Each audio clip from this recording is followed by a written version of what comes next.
এলাকার জিন্নাতের সর্দার আমার কানে কানে সালাম দিয়া কই হুজুর আমরা বড় সমস্যা আছি, দুই দলের ভিতরে ঝগড়া, যে কোনো মুহূর্তে মারামারি লাগতে পারে। দুনো দল আমরা সিদ্ধান্ত নিয়েছি আপনি যা ফয়সালা দিবেন আমরা তাই মেনে নিব। শামসুল হক ফরিদপুরি রহমাতুল্লাহি আলাইহি বহুত বড় আল্লাহর একজন ওয়ালি, কুতবুল আলম শেখুল ইসলাম হুসাইন আহমদ মাদানী রহমাতুল্লাহি আলাইহির বহুত বড় একজন শাগরিদ, হাজারো উস্তাদের উস্তাদ আল্লাহর ওলি। তিনি যাবেন গহরডাঙ্গায় তার বাড়ি। টাকা থেকে তিনি রওনা দিলেন। এই যুবক একটু দিলটা নরম করে বুঝো, কেন তুমি মাদ্রাসার সাথে সম্পর্ক রাখবা, কেন তুমি উলামায়ে কেরামকে মহব্বত করবা, কেন তুমি ছাত্রদেরকে দিল থেকে ভালোবাসবা, একটু শোনো, একটু লক্ষ্য করে শোনো। কেন কেন কেন আল্লাহর ওলি তিনি রওনা দিয়েছেন, নৌকায় যায় উঠলেন। নৌকা তার ঘাট পর্যন্ত যাবে। অনেকজন মানুষ নৌকায় উঠল, ইনিও নৌকায় উঠলেন। ঘাটে ঘাটে লোকজন নামতেছে, ওনার ঘাট পর্যন্ত নৌকা যাবে। কনকনে শীতের দিন, রাত বাজে প্রায় 10টা 11টা। মাঝি কয় হুজুর আমি আপনাকে ভালো করে চিনছি। সমস্ত প্যাসেঞ্জাররাও হুজুরকে চিনল। বহুত বড় বুজুর্গ, বহুত বড় আল্লাহওয়ালা। মাঝি কয় হুজুর রাত যতটাই বাজুক আমি আপনাকে আপনার বাড়ি পর্যন্ত পৌঁছায় দিব, কোনো টেনশন নাই, টেনশন করবেন না। আল্লাহর ওলি কয় ঠিক আছে বাবা, আলহামদুলিল্লাহ, খুশি হলাম। ঘাটে ঘাটে লোকজন নেমে গেল। হুজুর শুধু একা নৌকায়, মাঝি নিয়ে চলছে, হুজুরকে বাড়ি যাবে। কিন্তু হঠাৎ করে হুজুর মাঝিকে ডাক দিয়ে বলেন, মাঝি এ বাবা শুন, বাড়ি পর্যন্ত আমাকে নিতে হবে না রে, এই জায়গায় তুমি নামায় দাও, আমি হাওরটা পায়ে হেঁটে পাড়ি দিয়ে বাড়ি যাব, নৌকা দিয়ে বাড়ি পর্যন্ত যাওয়া লাগবে না। মাঝি কয় হুজুর না না, এত রাতে আপনি হাওর পাড়ি দিয়ে বাড়ি যেতে পারবেন না, ভয়, রাস্তায় ভয়, ডাকাতের ভয়, জিনভূতের ভয়। আল্লাহর ওলি কয় বাবা আমাকে ভয় দেখায় না, আমি আল্লাহ ছাড়া কাউকে ভয়, একটু জোরে আওয়াজ দিয়া আল্লাহ ছাড়া কাউকে ভয়। মাঝি কই হুজুর প্রচন্ড কুয়াশা, রাস্তাও দেখা যায় না, কেমন করে আপনি যাবেন, পথ হারায় ফেলবেন। হুজুর কই বাবা এত কথা তুই বুঝবি না, এত প্রশ্ন করো না। কই হুজুর আপনি তো বললেন ঘাট পর্যন্ত যাবেন, এখানে কেন নামবেন? হুজুর কই বাবা এত প্রশ্ন করবি না, একটা সমস্যা আছে। কই কি সমস্যা? হুজুর কয় বলা যাবে না, এখানে নামায় দাও, এই জায়গা থেকে আমি পায়ে হেঁটে বাড়ি যাব। না না, নৌকায় আমার বাড়ি যেতে হবে না। মাঝি বাধ্য হয়ে হুজুরকে এই জায়গায় নামায় দিল। এইবার হুজুর হাঁটা শুরু করবেন। মাঝি সেও মনে মনে ভাবতেছি কেন হুজুর এই জায়গায় নামবেন, আমিও একটু দেখব কারণটা কি, কি কারণে তিনি নামলেন, আমিও তার পিছনে পিছনে নামবো, কিন্তু হুজুরকে বুঝতে দিব না, হুজুর যেন আমাকে দেখতে না পারেন, আমি তার পিছনে পিছনে যাব। আল্লাহর ওলি সদর সাহেব রাহিমাহুল্লাহ, আল্লাহর বহুত বড় বুজুর্গ, তিনি নেমে পড়লেন। পায়ে হেঁটে তিনি সামনের দিকে আগাইতেছেন, পিছনে মাঝিও হাঁটা শুরু করলো। হুজুর তো মাঝিকে দেখে না, কিন্তু মাঝি হুজুরকে ফলো করে। হঠাৎ করে মাঝি দেখে আল্লাহর ওলি নামলেন একা, কিন্তু তার ডানে বামে শত শত মানুষ দেখা যায়। এরা কারা, কোত্থেকে আসলো, এদের পরিচয় কি? যেভাবে মন্ত্রী মিনিস্টারকে পাহারা দিয়া নেয় এইভাবে নিতেছে। একদল সামন দিকে রাস্তা দেখায় দেখায় নেয়, আর ডানে বামে মানুষগুলা হুজুরকে কি যেন জিগায়, আর হুজুর কি যেন জবাব দেন। এইভাবেই সামনের দিকে এত বড় হাওর পারে দিয়া হুজুরকে নিয়ে যাওয়া হচ্ছে, গার্ড অফ অনার দিয়া। মাঝি পিছনে পিছনে দেখতেছে আর যাইতেছে। মাঝির তো কলিজায় পানি নাই, ভয় পেয়ে গেল। এরা কারা গো, এরা কারা, এদের পরিচয় কি গো? ওই মানুষগুলা কোথায় ছিল, কোত্থেকে আসলো? মাঝি তো পিছনে পিছনেই যাইতেছে। বাড়ি পর্যন্ত যাওয়ার পর হুজুর যখন ঘরে ঢুকে যাবেন, আর কোনো মানুষ দেখা যায় না। ঢুকে যখন হুজুর দরজাটা লাগাইতে যাবেন, তাকে দেখেন মাঝি দাঁড়ায় রইছে। কিরে বাবা তুমি এখানে কি করো? কই হুজুর আমি সব দেখে ফেলেছি। এরা কারা, এদের পরিচয় কি, এখন কোথায় গেল? আল্লাহর ওলি দৌড় দিয়ে সেই মাঝিকে বুকে জড়ায় ধরলেন, জড়ায় বলতেছেন বাবা কারো কাছে বলবি না, সাবধান কারো কাছে বলবি না। খাঁটি আল্লাহর ওলি যারা এরা কখনো নিজের কারামত মানুষের কাছে বলে না, নিজের বুজুর্গির কথা কারো কাছে বলে না, সব সময় গোপন রাখাটাকেই পছন্দ করে। আল্লাহর ওলি কই বাবা বলবো, কিন্তু কথা দে কারো কাছে বলবি না, আমার মরার পরে যদি বলা বলবা। কয় ঠিক আছে হুজুর কথা দিলাম। যেমন ভাবে কুতবুল আলম শাইখুল ইসলাম হুসাইন আহমদ মাদানী রহমতুল্লাহি আলাইহি, ইনাকে একটা লোক মাহফিলে দেখলেই দূর থেকে আওয়াজ দিয়া বলতো হুজুর, একজন গ্রাম্য মানুষ, আলেমও না, গ্রাম্য মানুষ, গায়ের আলেম, দাঁড়িয়ে আছে, টুপি আছে, আল্লাহওয়ালা। ওই লোকটা দূর থেকে আওয়াজ দিয়া কইতো হুজুর বাতা দেউঙ্গা, বাতা দেউঙ্গা। এর বাংলা অর্থ হলো কয়া দিমু, বলে দিমু, বলে দিমু। হুজুর এই লোকটার আওয়াজ পাইলে পরে সবগুলা মানুষ তার দিকে তাকাইতো, আর হুজুর উলামায়ে কেরাম সবাইকে হাত দিয়ে এইভাবে সরায় সরায় দ্রুত লোকটার কাছে তিনি চলে যেতেন। যাইয়ে এই লোকটারে বুকের সাথে বুক মিলায়া কপালে একটা চুমা দিয়া কানে কানে তিনি বলতেন নেহি বাতাও, নেহি বাতাও, নেহি বাতাও, কইও না মানুষকে কিছু কইও না। মানুষেরা শুধু দেখতো, লোকটাই কইতো কয়া দিমু, আর হুজুরে বলতো কইও না, কইও না, না না তুমি কইও না। কিন্তু কি সেই বিষয়টা সাধারণ মানুষ কেউ জানে না। ওই মানুষটা চলে যাওয়ার পর, বুক মিলানোর পর মানুষজন তারে জিজ্ঞেস করতো ভাইরে তুমি কি জানো, একটু কয়ে দিবা বলো, কি জানো তুমি, এমন ভাবে যে বলো বলে দিমু, বলে দিমু, কি তুমি জানো একটু কও। কয় না, কইমু না, কইমু না। মানুষে যদি কয় কও, তখন কয় কইমু না। ঘটনা তো বড় বিরল, ঘটনা তো বড় আশ্চর্যের। মানুষের সামনে কয় কয়ে দিমু, মানুষ জিগাইতে গেলে কয় কইমু না। এইভাবেই চলছে, এইভাবেই চলছে। আল্লাহর ওলি যখনই তিনি ইন্তেকাল করলেন কুতবুল আলম, তখনই লোকটায় কান্দে আর কয় ও মানুষেরা শুনো, এতদিন পর্যন্ত আমি কই নাই, এখন আমি কইমু, তোমরা শুনে যাও। কারণ আল্লাহর ওলির সাথে আমার ওয়াদা ছিল, দুনিয়ায় তিনি যতদিন থাকবেন কারো কাছে আমি বলবো না। এখন তো ইনি দুনিয়ায় নাই, এখন বলতে পারবো। জোরে কোন আল্লাহু আকবার, আরো জোরে আল্লাহু আকবার। মানুষেরা কয় কি তাহলে একটু বলো।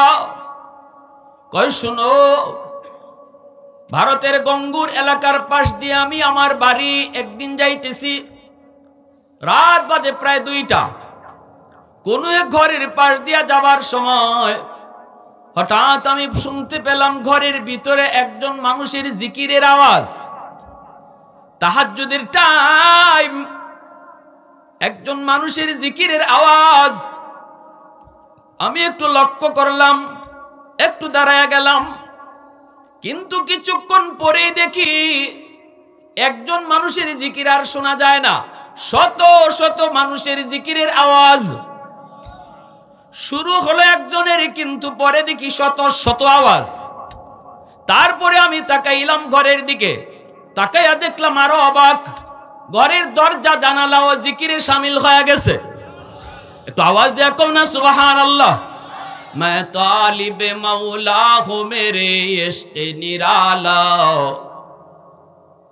मैं तालिब मौला हूँ मेरे इश्क़ निराला, है जुमला जहाँ जिनकी तजल्ली से उजाला, है जुमला जहाँ जिनकी तजल्ली से उजाला, मा दर्द जहाँ गैर खुदा यार नदारम, যদি याद खुदा ही चिदी गुरकार नदारिम, যদি याद खुदा ही चिदी गुरकार नदारिम।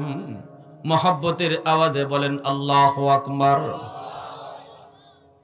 আমি দাঁড়ায় রইলাম, আর মনে মনে ভাবলাম কে লোকটা ভিতরে, আমি তো একটু তারে দেখব। কার জিকিরের সাথে দরজা জানালা ও জিকিরে শামিল হয়ে গেল। আমি একটু আড়ালে দাঁড়ায় রইলাম, কিন্তু ভিতরে ভিতরে একটু ভয়। ফজরের আজান হলে পরেই দেখলাম তিনি দরজা খুলে নামাজে যাবেন। দরজা খুইলেই তিনি তাকায় দেখলেন আমাকে, দেখেই তিনি অবাক হয়ে গেলেন। আমি বললাম হুজুর আমি সব দেখে ফেলেছি। হুজুর দৌড় দিয়া আইসা আমার সাথে বুক মিলালেন। বুক মিলায় কানে কানে বললেন, বাবা কথা দাও, সাবধান তুমি এই কথা কারো কাছে বলবা না। আমার জীবদ্দশায় তুমি এই কথা কারো কাছে বলবা না। আমি হুজুরকে কথা দিয়েছিলাম, এজন্য আমি কারো কাছে বলি না। কিন্তু এরপর থেকে কুতবুল আলম শাইখুল ইসলাম হুসাইন আহমদ মাদানী রহমতুল্লাহি আলাইহির উপর আমার ভালোবাসা, মহব্বত, আমার শ্রদ্ধা এত বেড়ে গেল, এত বেড়ে গেল, যে কোনো মাহফিলে আসলে পড়ে হুজুরের সাথে বুক মিলানোর জন্য আমি দেওয়ানা। আমি পাগল, আমি পাগল। কিন্তু কেমনে বুক মিলাবো? তোমরা তো হুজুরকে ভিড় করে রাখো, পাশেই তো যেতে পারি না। অন্তরের ভিতরে আগুন। আমি হুজুরের সাথে বুক মিলাবো, কোলাকুলি করব, নতুবা অন্তরের আগুন তো নিভবে না। কিন্তু আমি তো যেতে পারি না, আমি তো আলেম না, কেউ যেতে দেয় না। এমনি আমি একটা বুদ্ধি বের করেছি, আমি যাব না, কিন্তু হুজুরকে নিয়ে আসব। জোরে কন্যা সুবহানাল্লাহ। আমি যাব না, কিন্তু হুজুরকে নিয়ে আসব। এজন্যই আমি দেখলে বলতাম হুজুর বাতা দেউঙ্গা, কয়া দিমু। হুজুর আমাকে দেখলেই তিনি চিনে ফেলতেন। আর ওই কথা ইয়াদ হয়ে যেত, তখনই তোমাদের সবাইকে হুজুরে হাত দিয়া সরায়া দৌড় দিয়ে আমার কাছে চলে আসতেন, আমার সাথে বুক মিলাইতেন, আমার অন্তরের আগুন নিভে যাইত। আওয়াজ দিয়া কও না সুবহানাল্লাহ। অন্তরের তৃষ্ণা নিবারণ হয়ে যেত। এজন্যই আমি এটা করেছিলাম। ভাইয়েরা, বন্ধুরা শুনো, ওই সদর সাহেব রাহিমাহুল্লাহ কয়, বাবা আমি যখন নৌকায় ছিলাম আমিও বাড়ি পর্যন্ত যাওয়ার নিয়ত করেছি, কিন্তু এই এলাকার জিন্নাতের সর্দার আমার কানে কানে সালাম দিয়া কয়, হুজুর আমরা বড় সমস্যা আছি, দুই দলের ভিতরে ঝগড়া, যে কোনো মুহূর্তে মারামারি লাগতে পারে। দুনো দল আমরা সিদ্ধান্ত নিয়েছি, আপনি যা ফয়সালা দিবেন আমরা তাই মেনে নিব। জিন্নাতের বিচার তিনি করবেন। আমি সিলেটে এক এলাকায় রমজান মাসে আমি আরবি গ্রামার পড়েছি। ওই এলাকা সিলেটের বালাগঞ্জ। জানি না আপনারা কেউ নাম জানেন কি জানেন না। কুশিয়ারা নদীটার নাম শুনছেন নি আপনারা? শেরপুরে একটা ব্রিজ আছে, ব্রিজের নিচে যে নদীটা, এই নদীর নাম হলো কুশিয়ারা নদী। নদীর পারেই হলো সেই গ্রাম। এই গ্রামে আমি একবার রমজানে পড়তে গিয়েছিলাম। আল্লাহর একজন বলি তিনি পড়াইতেন, অন্ধ ছিলেন তিনি, অন্ধ অনেক, তিনি অন্ধ, কিন্তু বহুত বড় বুজুর্গ, বহুত বড় আল্লাহওয়ালা। হুজুর যখন আমাদেরকে পড়াইতেন, উস্তাদগণ আগে এসে আমাদেরকে সতর্ক করতেন, সাবধান তোমরা যখন হুজুরের ক্লাসে বসে পড়বা ভালো করে মনে রাখো, তোমার পাশের ছাত্রটাই কিন্তু মানুষ না।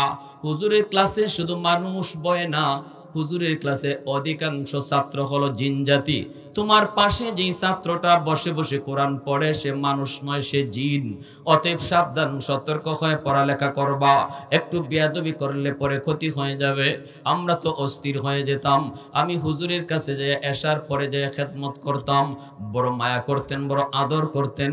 আমি জানতাম রাত 12টার পরে হুজুর এই এলাকার জিন্নাতের বিচার করে।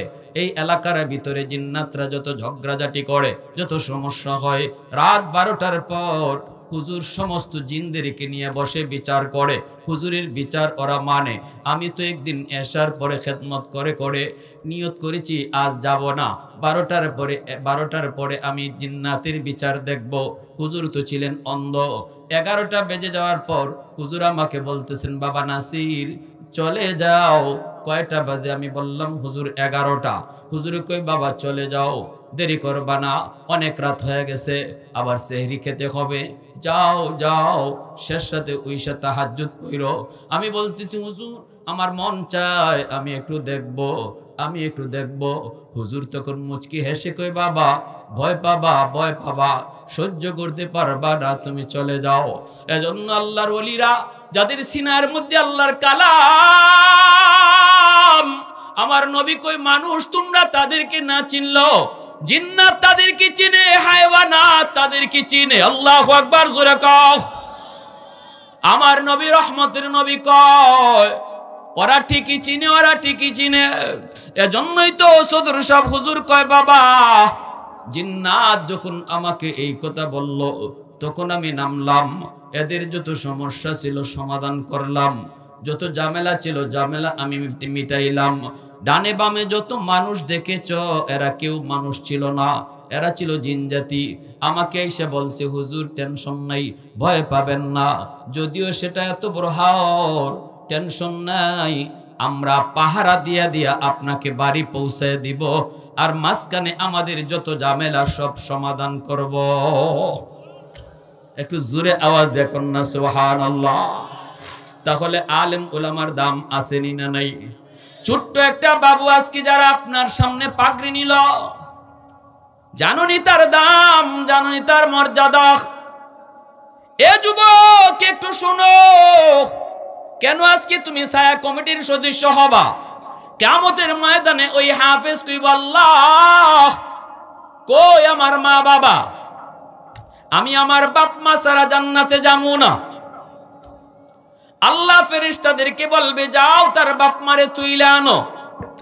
বাপ মাকে যখন তুলে আনা হবে, তার দাদা দাদি নানা নানি তার মা বাবাকে ধরবে আর বলবে, বাবা তোমরা তো তোমাদের সন্তানের সুপারিশে আজকে মুক্তি পেয়ে গেছো, কিন্তু আমরা তো তার দাদা দাদি তার নানা নানি আমরা তো কম মায়া করি নাই, আমরাও বড় বিপদে আছি, আমার ভাইটাকে যায় কইও একটু সুপারিশ করার জন্য।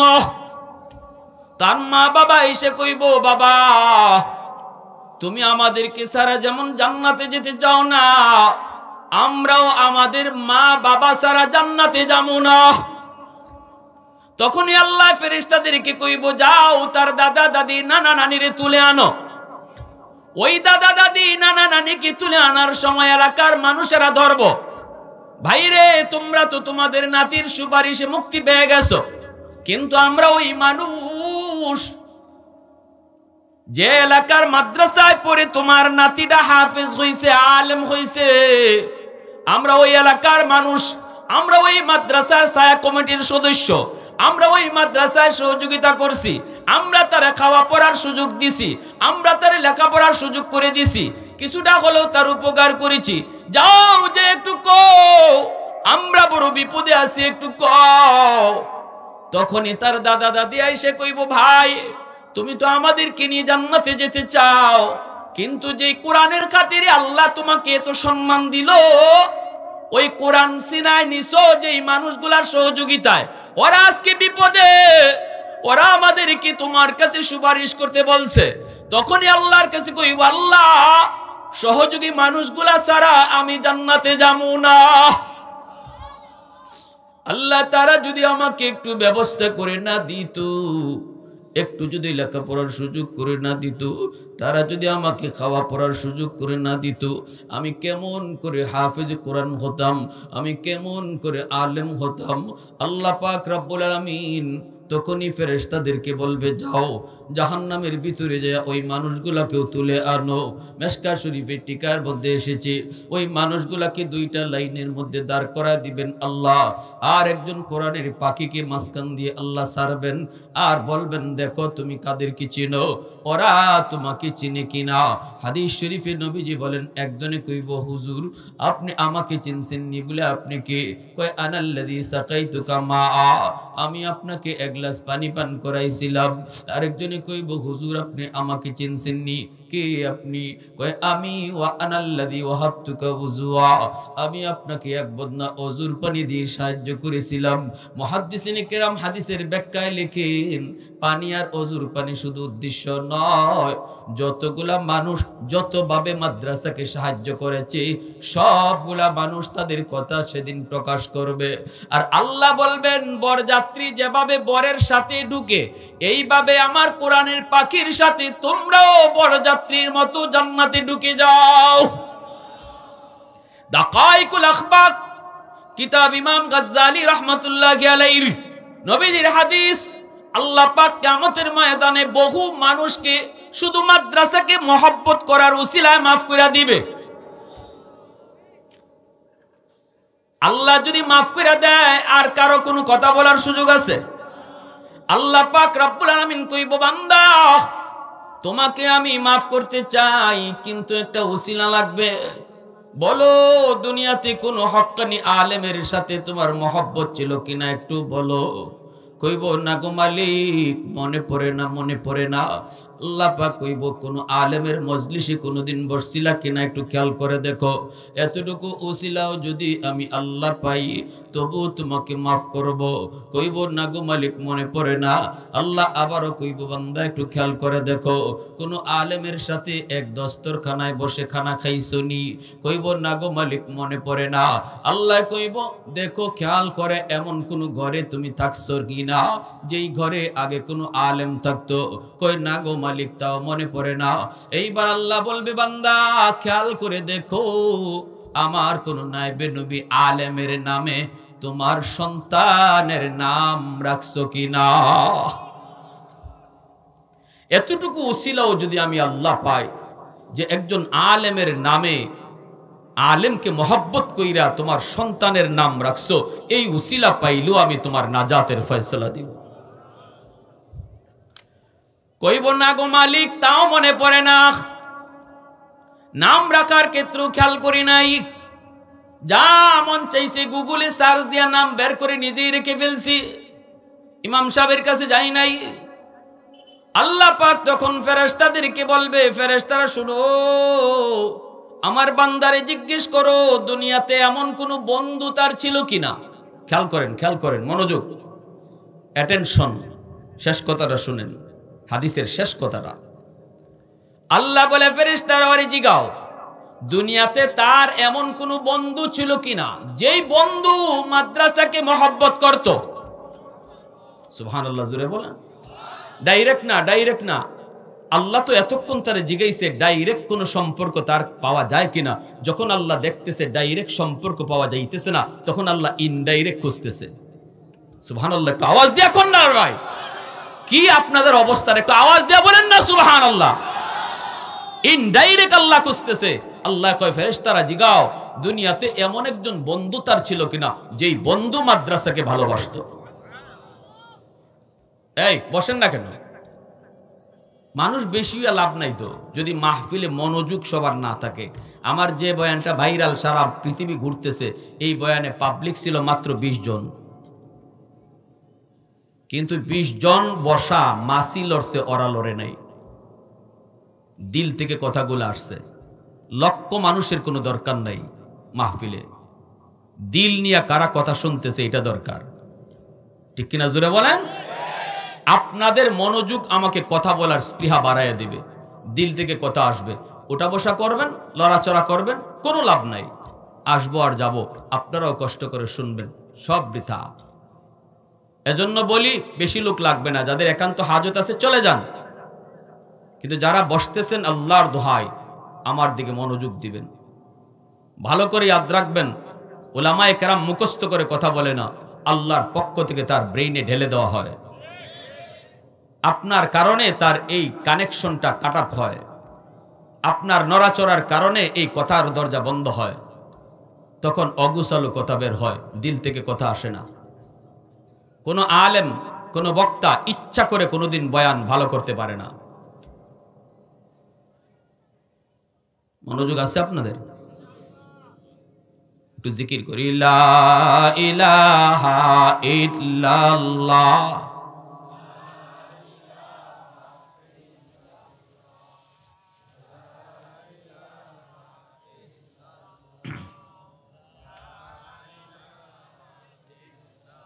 মহব্বতের সাথে লা ইলাহা ইল্লাল্লাহ।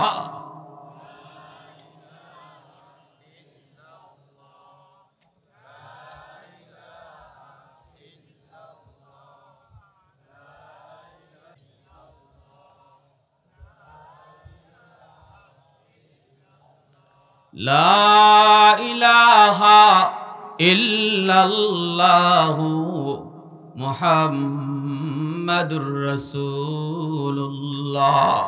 একটু জোরে সুরে আওয়াজ দেয়া কোন সাল্লাল্লাহু আলাইহি ওয়াসাল্লাম। বাইরা শুনেন একটা হাদিস বলি, হাদিসে কুদসি। আল্লাহ পাক রব্বুল আলামিন কয়, জানোনি এই জমিনে যত গুনাহ হয়, যত অন্যায় হয়, যত অপরাধ হয়, যত জুলুম হয়, জমিন প্রতিনিয়ত আমি আল্লাহর কাছে আবদার করে, আলা কুল্লা ইয়াউমিন ওয়াল আরদু ইস্তাজিলু রাব্বাহু আবতালিউ ইবনা আদম ফি কারি। জমিনে আল্লাহ, এই জমিনে যত গুনাহ হইতেছে, যত অন্যায় হয়, যত জুলুম হয়, দেখো না বেনামাজি নামাজ না পড়ে কেমনে হাঁটে, দেখো না মালিক সুদকুর সুদ খায়া কেমনে অহংকার করে হাঁটে। আপনাদের এলাকার এই জমিনও প্রতিদিন আবদার করে আল্লাহর কাছে, আল্লাহ অনুমতি দাও, ওই নাফরমান গুলিকে আমি জমিন গিলে ফেলবো। নাউজুবিল্লাহ, জোরে বলেন। হাদিসে কুদসি, হাদিসের উপরে সর্বোচ্চ হাদিস, হাদিসের মধ্যে যেটা আল্লাহর কথা। প্রতিদিন এই জমিনকে আল্লাহ এই বেনামাজির পায়ের বোঝা কত নিব, সুদকুরের পায়ের আওয়াজ কত শুনব, ঘুষখোরের পায়ের আওয়াজ আমি জমিন কত শুনব। আসবিরু ইলা মাতা আসবিরু, ধৈর্য ধরব তো আর কত কাল।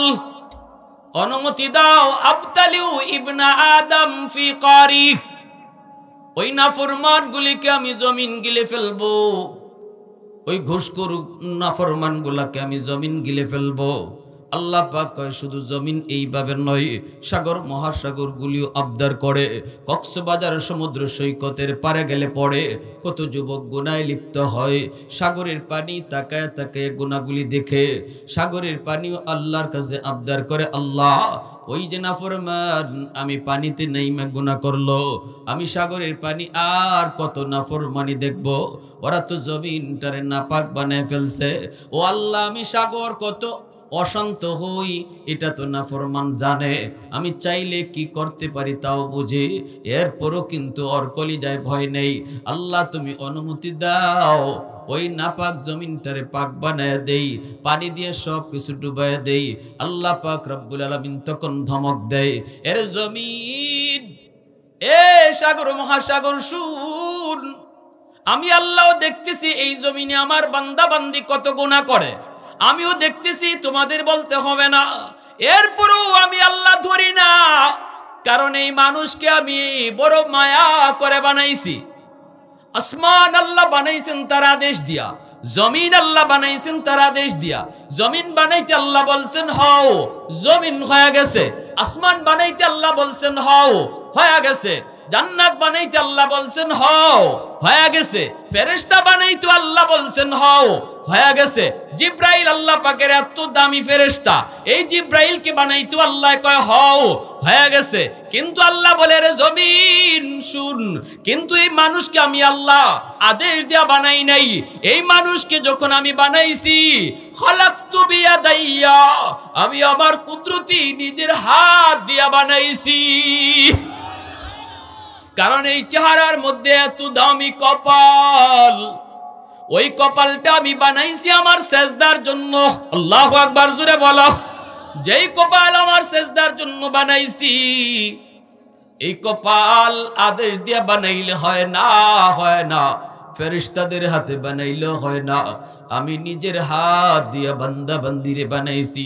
এত মায়া, এত আদর, এত মায়া, এত আদর করে যেই মানুষকে আমি বানাইলাম, এই মানুষকে মুহূর্তের ভিতরে কেমনে শেষ করে দেই। আমি অপেক্ষা আছি এই জমিনে যতদিন পর্যন্ত আমার কোরআনওয়ালাদেরকে ওরা ভালোবাসবে, মাদ্রাসাকে মহব্বত করবে, সন্তানকে হাফেজ বানাবে, যতদিন পর্যন্ত ওরা দিল থেকে মাদ্রাসাকে ভালোবাসবে, ততদিন পর্যন্ত আমি জমিন টিকায় রাখবো। আওয়াজ দিয়া কও না সুবহানাল্লাহ। প্রশংসা করব কার? वहदत की हिफाजत नहीं बेकुव्वत बाजू, वहदत की हिफाजत नहीं बेकुव्वत बाजू, आती नहीं कुछ काम हक ले खुदा दाद, आती नहीं कुछ काम हक ले खुदा दाद। ऐ मर्द खुदा तुझको कुव्वत नहीं हासिल, जा बैठ किसी गार में अल्लाह का कर याद। ये सच है कि बातिल की तरफदार नहीं हम, गद्दार न समझो गम गद्दार नहीं हम, गद्दार न समझो गम गद्दार नहीं हम। মুসলমানের আওয়াজে বলেন আল্লাহু আকবার। ভাইরা বন্ধুরা জন্য বলছিলাম, হয় তুমি মাদ্রাসায় পড়ো, কুন আলিমান আও মুতাআল্লিমান আও মুহিব্বান আও মুঈনান ফালা তাকুন খামিসা আও কামা ক্বালা নবী আলাইহিস সালাম। নবীজি কই 4 দলের ভিতরে থাকো, 5 নম্বর দলে কেউ যায়ও না, দুনিয়া বরবাদ আখিরাতও বরবাদ। 4 দলের ভিতরে থাকলে তোমার দুনিয়াতেও শান্তি আখিরাতেও শান্তি। 1 নম্বর হলো, হয় তুমি মাদ্রাসার ছাত্র হও, নতুবা তুমি মাদ্রাসার উস্তাদ হও, নতুবা তুমি মাদ্রাসা ওয়ালাদেরকে মহব্বত করো, নতুবা মাদ্রাসা ওয়ালাদেরকে তুমি সাহায্য করো। এই 4 দলের ভিতরে তুমি থাইকো। 5 নম্বর দলে কেউ যায়ও না। 5 নম্বর দল হলো মাদ্রাসাকে ভালো না বাসা, মাদ্রাসার প্রতি হিংসা রাখা, ছাত্রদেরকে ঘৃণা করা, মাদ্রাসা ছাত্র উস্তাদের সমালোচনা করা। আল্লাহর নবী কয় এমন দলে কেউ যেও না, যেও না, যেও না। মনে রেখো যুবক, রাইসুল মুফাসসিরিন আব্দুল্লাহ ইবনে আব্বাস রাদিয়াল্লাহু তাআলা আনহু, এই উম্মতের সবচেয়ে বড় মুফাসসির, ইনি বলেন, ওই যে ফেরাউন মূসা নবী নদী থেকে পায়া, ফেরাউনের বিবি আসিয়া মূসা নবীর নদী থেকে পায়া আনলো, চেহারা দেখে আসিয়া কয় আমার বড় মায়া লাগছে, ঠিক না? ফেরাউন কয় আমার মায়া লাগে না। ফেরাউন কি কয়? আমার মায়া লাগে না, আমার ভয় লাগে। কিসের ভয়? কই জ্যোতিষীরা কইছে একটা বাচ্চার হাতে আমার ক্ষমতা যাবে, আমার ভয় হয়, ভয় হয়। এই বাচ্চাই ওটা কি না, এজন্য আমার মায়া লাগে না। আসিয়া কয় না আমার মায়া লাগে। রাইসুল মুফাসসিরিন আব্দুল্লাহ ইবনে আব্বাস রাদিয়াল্লাহু তাআলা আনহু এই আয়াতের তাফসীরের ব্যাখ্যায় তিনি লিখেন, যেই জমানায় আসিয়া যে কইছে আমার মায়া লাগে, আল্লাহর কাছে ভালো লাগছে, নবীকে দেইকা বলছে মায়া লাগছে, আল্লাহরও মায়া লাগছে। এজন্য আসিয়াকে আল্লাহ দৌলতে ঈমান দিছে, মরণের আগে আগে জান্নাত দেখায়া দেখায়া মরণ দিছে। আর ফেরাউনের কপালে হেদায়েত রইল না, কারণ নবীকে দেইকা কয় ভালো লাগে না, মায়া লাগে না, এজন্য হেদায়েত কপালে নাই। রাইসুল মুফাসসিরিন বলেন, যেই যুগে নবী থাকবে না, কিন্তু নবীর ওয়ারিস থাকবে উলামায়ে কেরাম।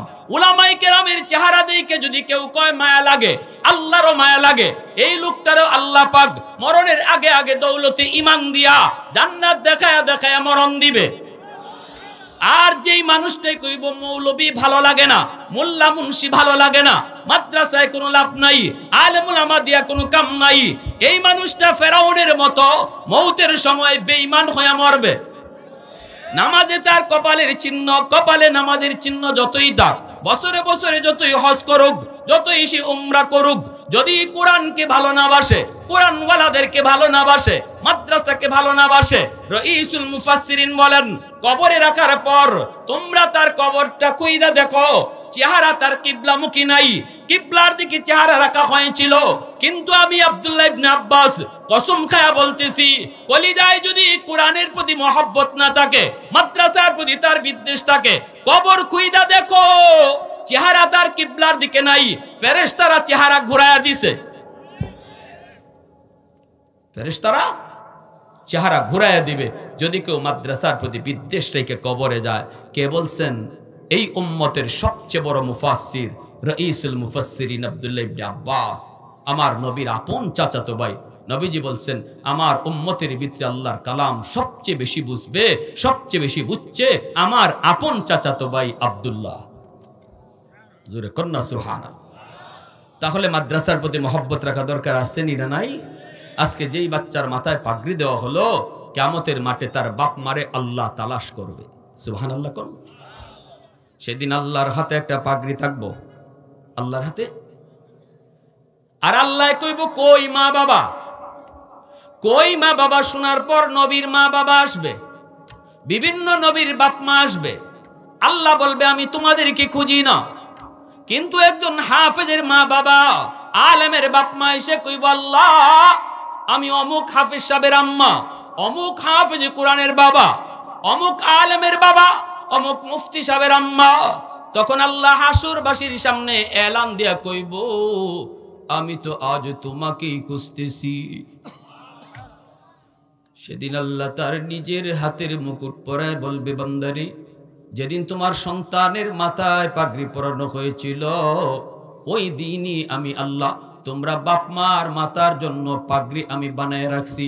তোমার সন্তানের মাথায় পাগড়ি দিছে মানুষ, আর হাসরের মাটি তোমরা বাপ মার মাথায় পাগড়ি দিব আমি আল্লাহ। আল্লাহর হাতে পাগড়ি পরার ইচ্ছা কার কার আছে একটু হাত তুলে আল্লাহকে দেখা। আল্লাহ তুমি কবুল করো, জোরে বলি আমিন, আরো জোরে বলি আমিন। তাহলে সন্তান মাদ্রাসায় পড়ানো লাগবে কি লাগবে না? সন্তান তোমার মরণের সময় ইয়াসিন তেলাওয়াত করবে রে যুবক, আল্লাহ মরণের কষ্ট আল্লাহ মাফ করে দিবে। সন্তান তোমার কবরের পাশে ইয়াসিন তেলাওয়াত করবে, কবরের আযাব আল্লাহ মাফ করে দিবে। যদি সন্তানকে দিন না শিখাও, সন্তান কবরের পাশ দিয়া গান গেয়ে গেয়ে চলে যাবে। আর যদি সন্তানকে দিন শিখাও, বাপ মার কবর দেখলে পরে ইয়াসিন তেলাওয়াত করবে। আমার সন্তান আমার কবরের পাশে গান গাইবে নাকি কোরআন পড়বে, সিদ্ধান্ত নিবে বাপ মা। এখন এখন এখন এটা পরে না, সিদ্ধান্ত এখন। আমার সন্তান আমার কবরের পাশে গান গেয়ে গেয়ে যাবে নাকি কোরআন তেলাওয়াত করবে, এই সিদ্ধান্ত এখন নিতে হবে। ঠিক কিনা জোরে বলুন? এটা পরে নেওয়ার সুযোগ নাই, সিদ্ধান্ত এখন। আমি বলি না যে মুফতি সাহেব মুহাদ্দিস সাহেব বানান, আমি বলবো ডাক্তার বানাইতে চান বানান, ইঞ্জিনিয়ার বানাইতে চান বানান, কিন্তু 5টা বছর মাদ্রাসায় পড়ান। শিশুকালে মাদ্রাসায় 5টা বছর পড়ান, কারণ মাদ্রাসায় এখন স্কুলের অঙ্ক ইংরেজি ঢুকানো হয়েছে, সিলেবাস রাখা হয়েছে। আপনার সন্তান হাই স্কুলে ভর্তি হতে পারবে 5 বছর মাদ্রাসায় পড়ার পর। কিন্তু এই 5 বছর মাদ্রাসায় পড়ার কারণে আল্লাহর কোরআনের মহব্বত দিলে ঢুকলো, আমার নবীর মহব্বত কলিজায় ঢুকলো। স্লোগান শিখায় দেওয়া হলো, কলিজায় লিখে দেওয়া হলো একটা স্লোগান। কিসের স্লোগান? এই জীবন জীবন নয়, মরণের পরের জীবন হলো আসল জীবন। এইবার ডাক্তার হলো ডাক্তার হবে, ডাকাত হবে না। ইঞ্জিনিয়ার হলো মানুষ হবে, অমানুষ হবে না। যেই ডাক্তার 20,000 টাকার লুবে পরে কয় সিজার লাগবে, অথচ ডাক্তার জানে নরমাল ডেলিভারি, এরপরে কয় সিজার লাগবে, পেটটা কেটে ফেললো, সিজার করে ফেললো, 20,000 টাকার লুব। এই ডাক্তারকে ডাক্তার বলবেন না, ডাকাত বলবেন। মানুষ হয় নাই, ডাক্তার হয়েছে, মানুষ হতে পারে নাই। এজন্যই আল্লাহ কয় আর রহমান আল্লামাল কুরআন খালাকাল ইনসান। ও দুনিয়ার মানুষ, তোমাদের কাছে একদল মানুষ, আমি আল্লাহর কাছে আরেক দল মানুষ। হাত পা চুখ হলেই মানুষ হয় না।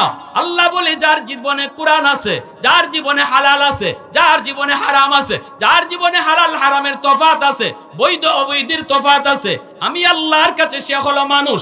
আর যদি কার জীবনে হালাল হারাম না থাকে, বৈধ অবৈধ তফাত না থাকে, তোমাদের কাছে সে ডাক্তার, তোমাদের কাছে সে ইঞ্জিনিয়ার, আমি আল্লাহর কাছে মানুষ হতে পারে নাই। কিনা? গরু ছাগলও যা মন চায় তা খায়, আমি মানুষ হয়েও যদি যা মন চায় তাই খাইলাম, আল্লাহ কয় তোমার মাঝে আর গরু ছাগলের ভিতরে তফাৎ নাই। এজন্য কোরআন আমার সন্তানকে মানুষ বানায়। মুরগির বাচ্চা জন্ম নিলে মুরগি হয়, মানুষের বাচ্চা জন্ম নিলে মানুষ হয় না, তারে মানুষ বানাইতে হয়। আর আল্লাহ বলেন মানুষ বানানোর ফ্যাক্টরি হলো কোরআনের প্রতিষ্ঠান মাদ্রাসা।